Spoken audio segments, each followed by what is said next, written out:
Now, on this Monday evening, the time is 10 o'clock.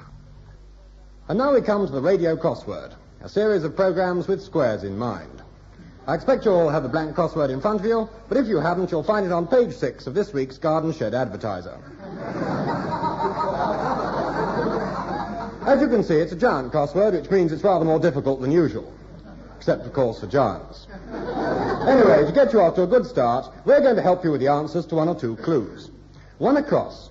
Curiosity killed for blank 12 letters. That's an easy one, of course. Curiosity killed the hippopotamus. 23 down. Too many cooks spoil the blank. Yes, well, we've given that one away. The answer is, of course, blank. 14 across. Much-loved family of BBC fame. Much-loved family of BBC fame. And the answer is the Daleks. I'm sorry, I'll read that again. There's a misprint there. The Dales. Although I don't know. I am worried about Jim.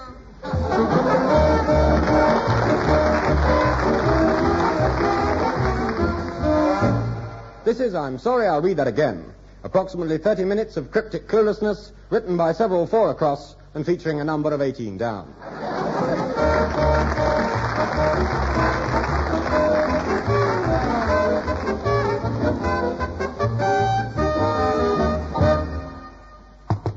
Come in.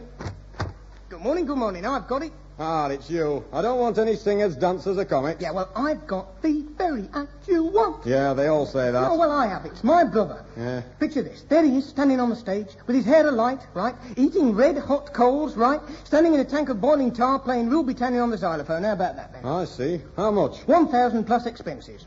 10,000 quid? You must be joking. Well, he's got partners to think about. Partners? Yes, and there's danger money. Danger money? Look, me boy, if he didn't like it, he shouldn't have gone in for No, it. he didn't go in for it. What do you mean? No, he's held in position by me and his mum. He doesn't actually like doing the act. Well, that's daft. Oh, one more thing. Get this. He's only 3'4". Blimey, a dwarf. Dwarf? Dwarf nothing, poor little fellow. He's only 7.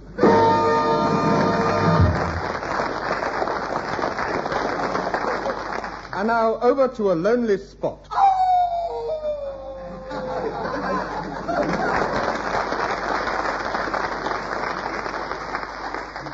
Thank you, Spot. A blasted heath in the home counties.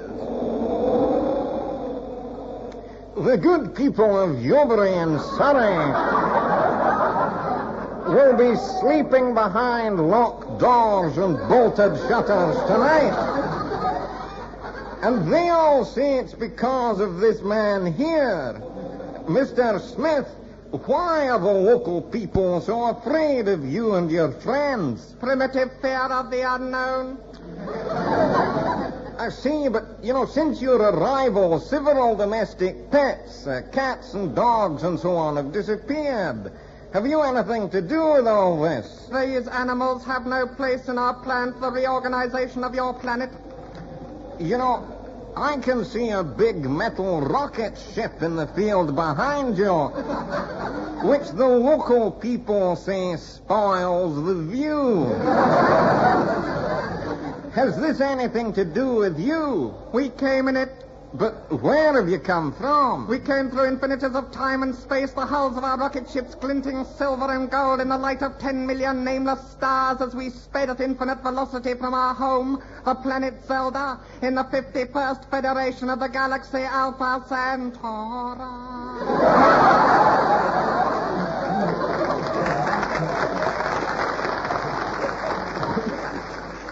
Were you not tired after your long journey?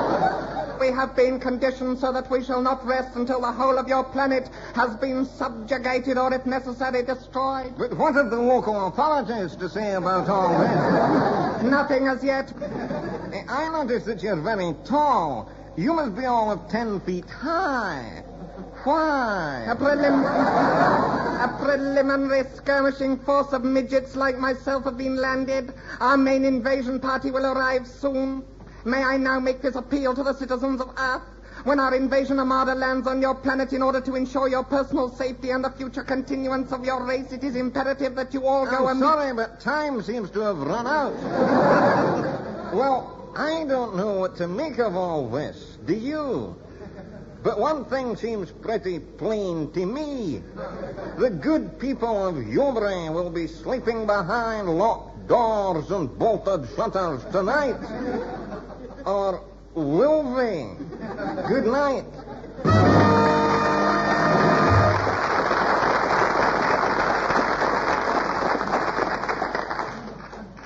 Come in, lad, and use the door this time. Open it next time. Shut up! Sorry. Right. What have you got in your mouth? What is it? Spit it out. I thought so. Put it back in the bowl. With the rest of the goldfish. Now, I want to have a serious talk with you. Ah, yes. It isn't easy because I'm in a silly mood. However, your mother, my wife, your cousin's auntie, Uncle Charles, and a lot of other people are coming to tea tomorrow. Oh. And we're going to enjoy a nice, noisy afternoon with the family. Oh, that'd be nice. So don't think you can sneak away to church like you did last time. You evil little beast. Oh, I'm sorry, Father. Stop wiping your filthy nose on that nice clean handkerchief. I'm sorry, Father. Where do you pick up these dirty habits? Have you been spying on me? Yes, Father. Don't deny it. I distinctly saw you look at me during dinner. All right, I'll take that. And don't use that language to me. You know I don't understand Italian. I'm sorry. Now, the Watsons are coming round this evening, Oh. so I want you to behave properly. Yes, Father. I don't want to have to lock you up in the fridge again. No. I didn't enjoy that, you know. It's just that I always laugh when I'm excited. You can have one glass of Worcester sauce, and you mustn't let people see you're afraid of your Oh, father. certainly not. No hiding in the coal scuttle. That's right. And remember, it isn't funny to stuff a cream bun up someone's nostril. Unless it's your own. Or your grandmother's. And when Mrs. Watson says goodbye, I want you to kiss her on the cheek, understand? Yes. I know she's very tall. That's no excuse for what you did last time. Now, off you go. Stop. One more thing. Mr. Hargreaves tells me you've been seeing a bit of his daughter. Which bit have you been seeing? Yes, well, I shall have a serious talk with you about that one day, when I'm a little older and understand more about these things. That's right. Oh, and do you think you could introduce me to your sister someday? Why?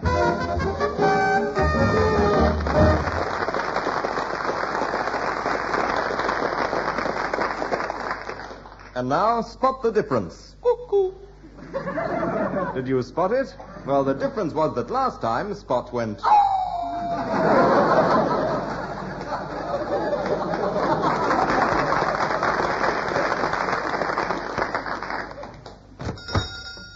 Oh, good morning. What can I do for you? I'm looking for a house pet. Are you really, darling? No, actually, I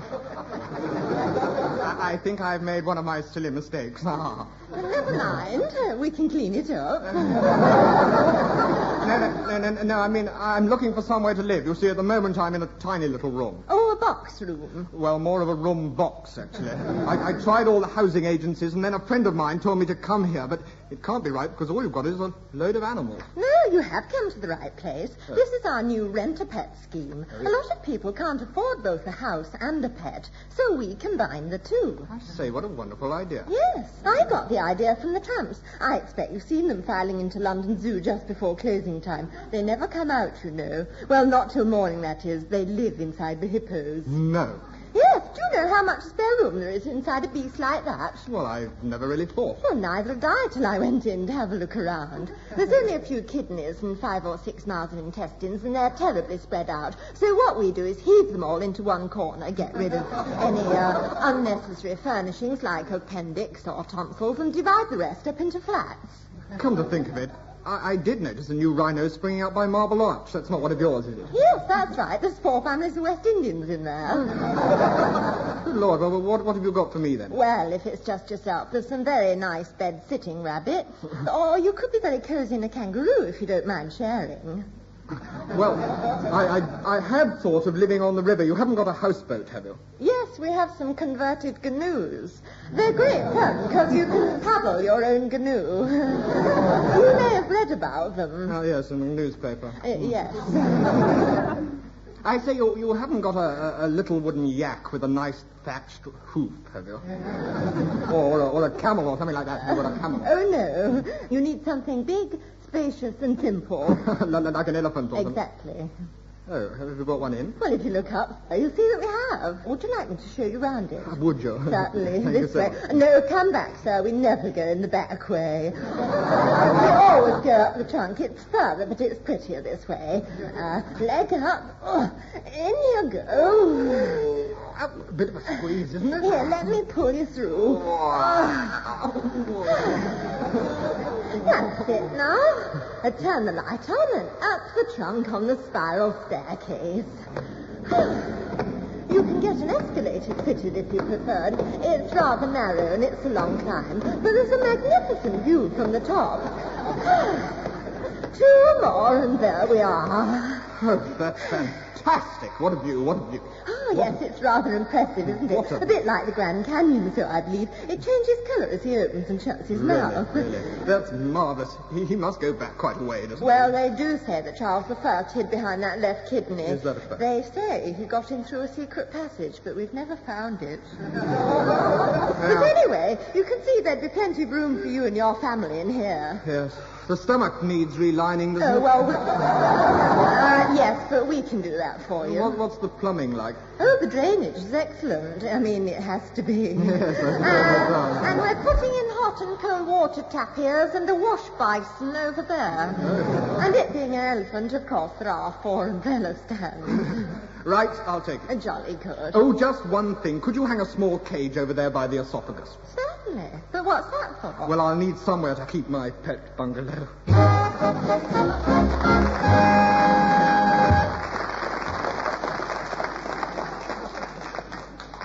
And now we present another song in our series, Music You Laugh At. And this week's guests are those pulsating impersonators of pop, Lord Lump and the Dirty Knights, having a go at the folk singers. Older singers who sing all them folk songs sometimes hit and they sometimes miss. But if they had gone to college and gained a little knowledge, then the folk songs that they sung would come out more like this. If Bob Dylan had been sent to Eton, and there he had learnt how to sing, Though it might have been a shame, he'd have had to play the game, and we sure you'd hear Bob Dylan singing this sort of thing.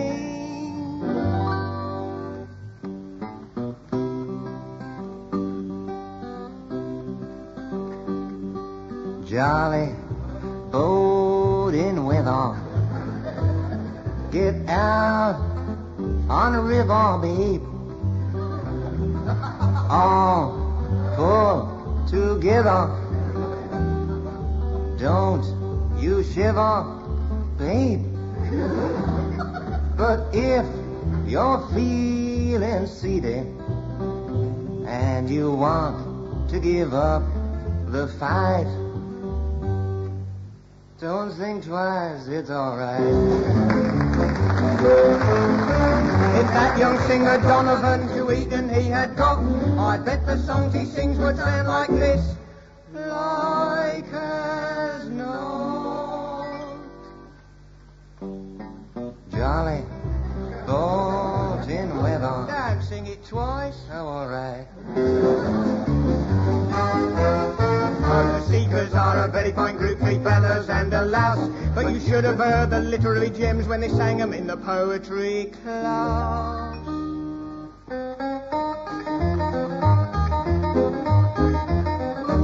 Half a league, half a league, half a league onward, in the valley of death rode a gallant 600. There were cannons to the right, there were cannons to the left. Now they live in a world of their own.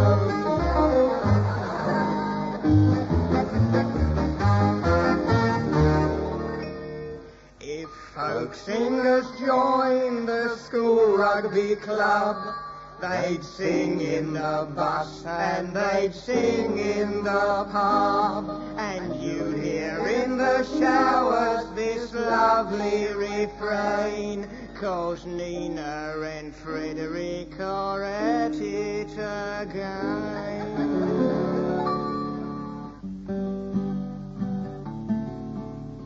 24 virgins came down from Inverness, and when the ball was over, there were 24 less. The vicar's daughter, she was there. She had us all in fit by jumping off the mantelpiece. Oh, there's an educated fella with a style of his own, and he wrote the greatest folk song that the world has ever known.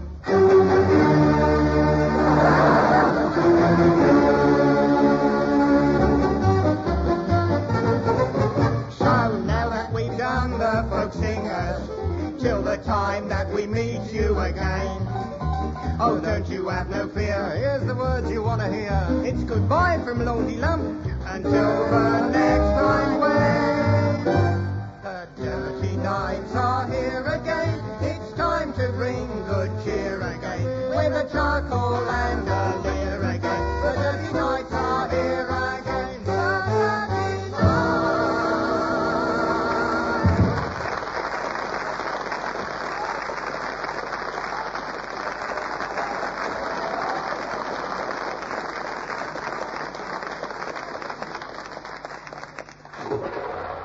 I say, what you digging then?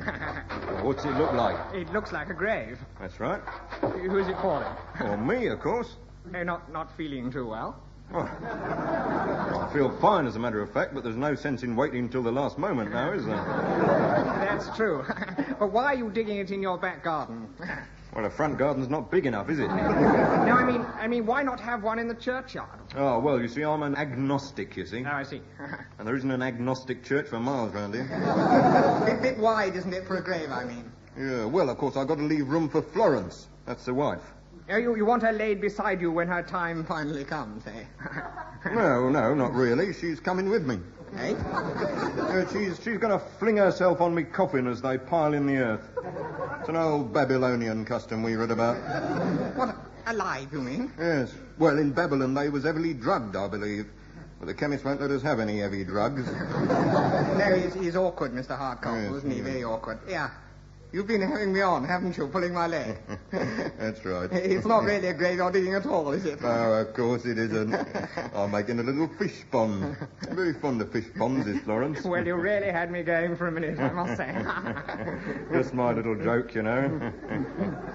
Here, Florence. Yes, dear, what is it? Come out here a second. I want you to lie down and check it for size.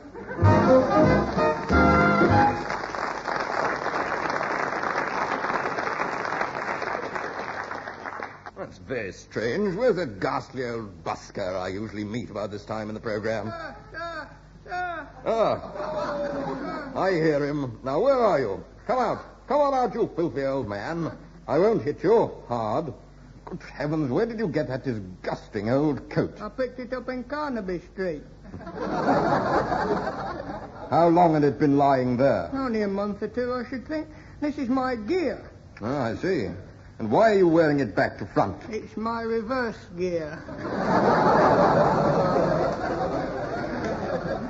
If you can't tell better jokes than that, I'd rather you bored me with one of your appalling songs. All right, I will. All right, I will. Oh, fabulous day, Kaloo.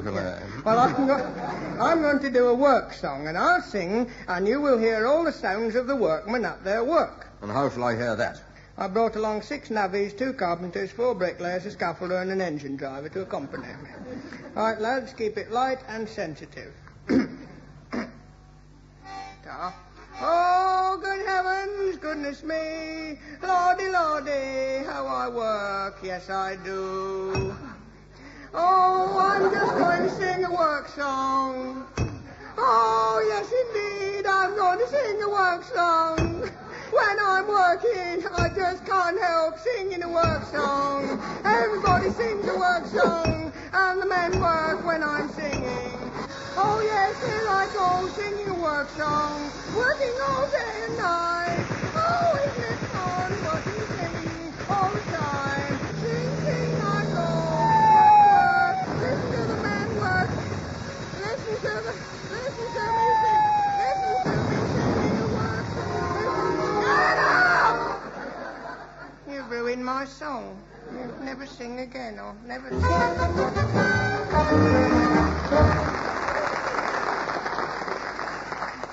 No story has been told quite so often or quite so badly as that of the struggle between the armies of the early American settlers and the Red Man, or rather Red Men. We all love an old story, so here it is again.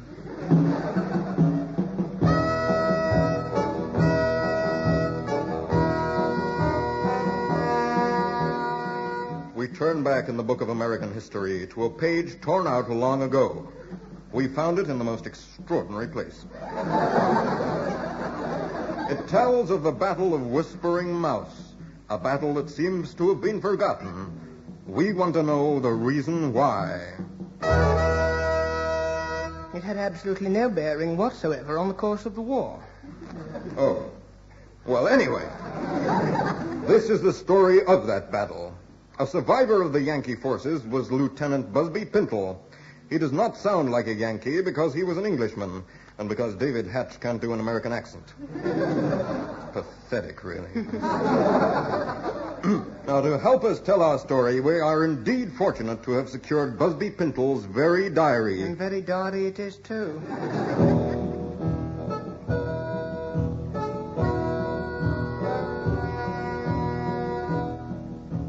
My adventure began in London. When I boarded the ship on May the 3rd, 1821, I did not realize what I was doing. Never had the number 29 bus seemed so slow. And it was not till I was thrown overboard some 6 weeks later onto a coral reef that I suspected my mistake. My faithful cat, Beethoven, was thrown after me. To tell the truth, I was glad to be off the boat, as I was heartily sick of it. And all over it. It being only my 4th voyage and... Beethoven's 5th.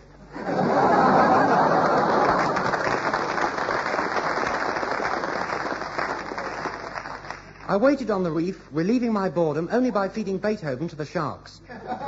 I waited until at last a large merchantman floated into sight, and then together we both waited for a ship. We were in wretched condition when a sloop caught sight of us, and even worse when a clipper actually stopped to investigate. The 3rd ship actually took us on board. And so I was set upon terra firma, and 3 months later I decided to enroll in the American Army. It wasn't easy since I'd landed in Africa. At first I was a raw recruit, but they soon found me some clothes, and I joined the artillery. But fate was against me. On my first rifle inspection, I was discovered with a dirty magazine, which the Major confiscated and added to his collection. From that day forth, we remained the closest of friends, and I was made a lieutenant. Patiently, he began to teach me the ways of soldiering. Yes, Pintle, what is it? Sir, I want you to help me find my feet. Where did you last see them? No, sir, I want to fight for you. Oh, that's very kind. Right then, Pintle, go out and bring us back an Indian. Yes, sir. Excuse me, sir, how do I recognize an Indian? By his feathers. The next day, I came proudly back from battle with 3 partridges and a wild turkey. And so I learnt by my mistakes. Now I joined in the fighting.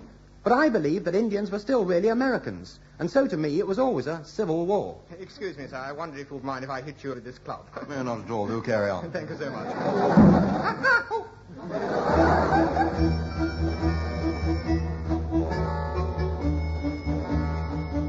On May the 15th, our enemies and ourselves were camped some 500 miles apart. By the 20th, we had marched 120 miles to the east, and they had marched 170 miles to the west. By the 26th, we had marched 250 miles to the east, and they had marched 260 miles to the west. On the 30th, we both turned round and tried again. 2 days later, we were camped at Whispering Mouse, when they surprised us. Lieutenant, there's 2,000 Indians crawling towards us on all fours, wearing straw hats and singing Land of Hope and Glory. Oh, that's surprising. Very well, strike camp. Oh, cheeky thing. Private Camp, there's no time for that now. The enemy are coming. Get the cannon. It's no good. We've run out of powder. It's all right. You can borrow mine, Ducky. Thank you. You haven't got a nail file too, have you? Lieutenant, they're a-coming. Right, boys. Bugler, sound the alarm. That should get them up. Right, into battle.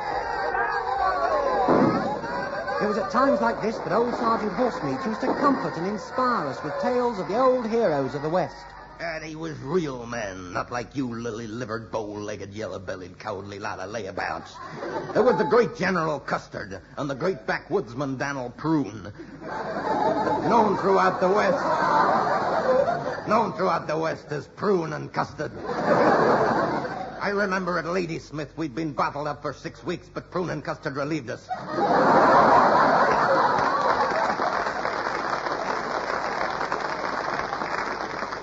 Yeah, they was real men, not like you trembly-fingered, dirty, rotten, chicken-livered, crotchety old pansies. The Indians will murder you. Ha ha, Jim laughed.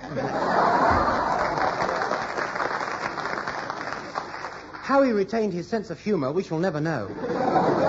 On June the 1st, we engaged the enemy. And by June the 3rd, the battle was fierce. Oh, only engaged 2 days and fighting already.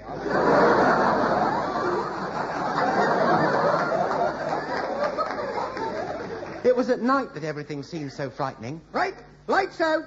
I'm so frightened,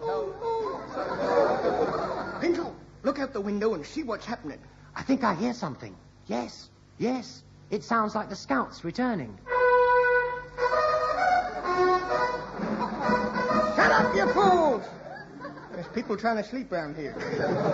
A few hours later, dawn crept over the hill. Darling. Darling, I thought you'd never come. Darling. Darling, I can hear drums. That's just my heartbeat. No, listen, it is drums.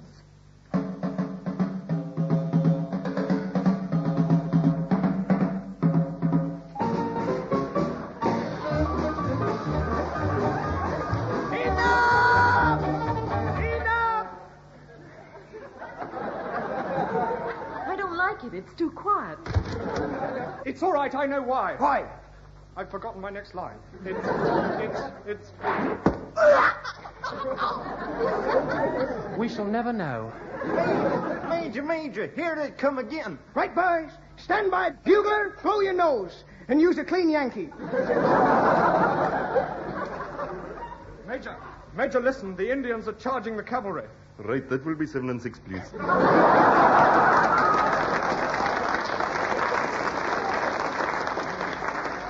That's ridiculous. It's the wrong accent, and it's far too much money. There's only one Hope. What's that? Bob Hope. I mean, Wild Bill Hiccup. I've sent him for reinforcements. Major, the Indians have got Hiccup. How do you know? You can hear them a mile away. And so the battle raged, and with irrepressible good humor, Sergeant Horsemeat kept up our spirits. You mealy-mouthed, weak-kneed old cripples. They'll carve you to pieces. We tended to our casualties as best we could, but our surgery was primitive. I'm afraid we'll have to give you a blood transfusion. Here, drink this. Is that whiskey? No, blood. By dawn the next day, there were still 1,500 fighting Apaches in the field, whilst our force was down to 7 men and the company's pet goat. But they still had a surprise for us. They're giving up. Yes, look. The Indian guides are coming towards us. They're worse than ours. Look. He's holding up a white flag. Right then, so that's their game, is it? You hold up a white flag, too. Right, there we are. Right now, which is whitest? Theirs is. How the devil do they do it? Pintle, what's that coming towards me? I think it's a message with an arrow attached.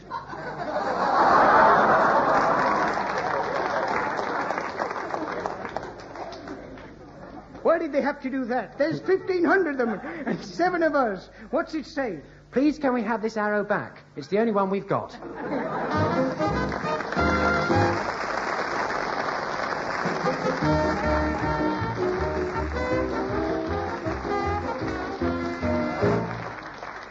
And with that snatch of the signature tune of I'm Sorry, I'll Read That Again, we close the saga of Whispering Mouse, the smallest epic never made. Featured in the cast of thousands were Tim Brooke-Taylor, Graham Garden, David Hatch, Joe Kendall, Bill Oddie, and a cast of thousands. The writers were Graham Garden, Johnny Mortimer and Brian Cook, Bill Oddie, Peter Vincent and David McKellar. The songs are written by Bill Oddie and Graham Garden, and the music by Dave Lee. I'm sorry, I'll read that again, is produced by Humphrey Barclay.